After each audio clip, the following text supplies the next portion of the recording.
How to place a video above another video in Inshot.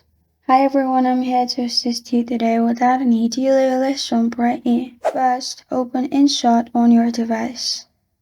Then click on video in here.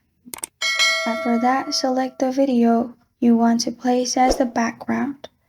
After that, you'll find different options. Scroll to the left and you'll find PIP. Click on it. After you click on it, you'll find all your photos and videos. Select the video you want to add. Then you can trim it as you want, and you can also drag it wherever you want it to be. Now, if you click on the video at the top, you can resize it and drag it wherever you want. After you've done that, press on the tick mark at the top. After that, you're good to go. This is how to place a video above another video in Inshot. Thank you for joining me today. If this video helps you out, please leave a like and subscribe for more. Got a question or want to suggest a topic? Comment below. Thank you for watching.